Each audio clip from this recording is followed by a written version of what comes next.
السلام عليكم ورحمة الله وبركاته، أهلا بيكم في فيديو جديد. النهاردة هنوفر بقى مع بعض جدا أي حد عنده بواقي كيك يشوف الفيديو ده على طول. ببواقي الكيك هنعمل كيك الهوهوز اللي انتوا شايفينه ده. شكله تحفة جدا والطعم أحلى وأحلى كمان.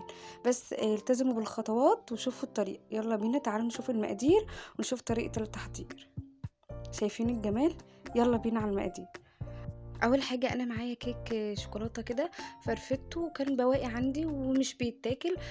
فقمت جايه مفرفتاه كده وحطاه في بوله ونزلت عليه ده باسبريت شوكولاته او بديل النوتيلا.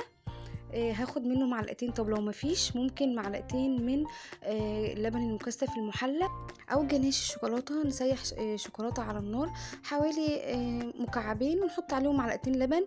هيدوبوا هننزل عليهم على طول. اهم حاجه يكون الشوكولاته طعمها حلو واللبن المكثف المحلى طبعا طعمه حلو، فلازم تعجنوه بحاجه تكون طعمها حلو، مش بتبقى عجينه قوي يعني، اللي هو هي ماسكه في نفسها بس مش عجينه قوي.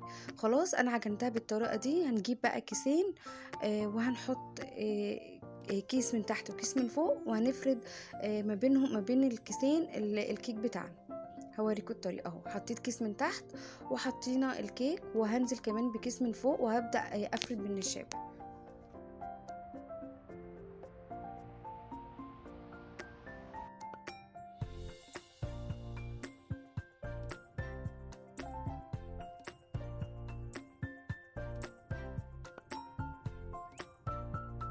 باحاول على قد ما أقدر كده أعمله مستطيل، وأساوي الأطراف على قد ما أقدر، يعني على قد ما أقدر خلّوا الشكل يكون مستطيلي شوية أو شكله يكون متناسق، عشان خاطر لمّا نيجي نلفه يبقى الرول كله سِوا بعض. شايفين أنا هاقطّع الحتت الزيادة، والحتت اللي هي مثلًا مش كاملة زي بالطريقة دي كده باحط فيها حتت، وأقوم جاية مبططاها ومزودة كده الحتت اللي هي الزيادة دي، باجيبها من الأطراف واحطها في الحتت اللي أنا عايزة أكملها، وهكذا لحد ما باعمل شكل مستطيل.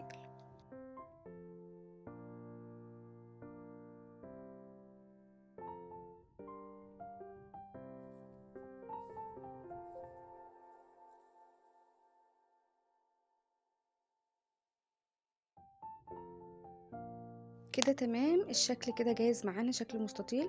نشيله بقى على جنب ونبدأ نعمل الكريمة. انا معايا دي كوباية لبن، عليها معلقة من النسكافيه، وعليها معلقتين سكر، وعليها معلقة كبيرة من اللوتس ده.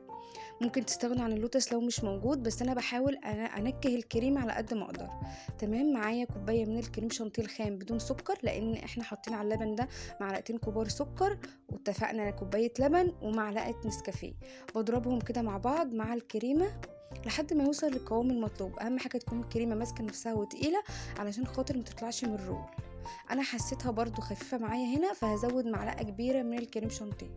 هحاول بس احط معلقة كبيرة بس، وهكمل ضرب تاني لحد ما توصل للقوام اللي انا عايزاه. انا مش هحط تاني اصلا غير المعلقة دي. هنجيب بقى الكيك وهنحشي بقى. هنحط الكريمة.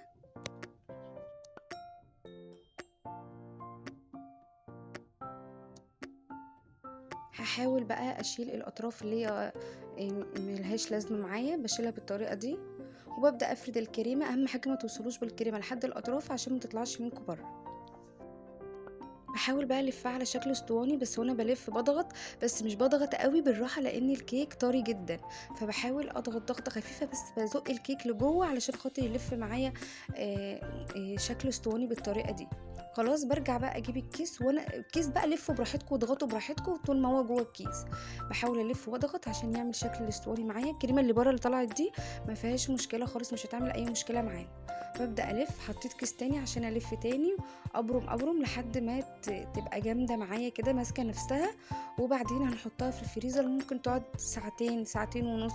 انا بجد ما قعدتهاش نص ساعة، لاني كنت في لايف وبعمل الطريقة دي في لايف، فكان لازم اطلعها بدري. انا كده طلعتها من الفريزر، ما كانتش اصلا لسه مسكت نفسها كمان. انتوا لازم تسيبوها تمسك نفسها. خلاص وببدأ اقطعها.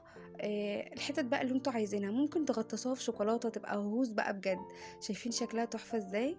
ممكن كل قطعة من الهوز دي تطلعوها وتغطسوها في شوكولاتة سايحة على حمام مائي عليها معلقتين زيت، وتغطسوها. هتطلع شكلها حلو وفي نفس الوقت طعم احلى واحلى كمان. يا رب تكون وصفة النهاردة عجبتكم، ما تنسوش تعملوا لايك للفيديو، واللي مشتركش في القناة يشترك. لو بتتابعوني من على الفيس تابعوني، اعملوا متابعة للصفحة، واستنوني ان شاء الله في وصفات جديدة وافكار جديدة. مع السلامة.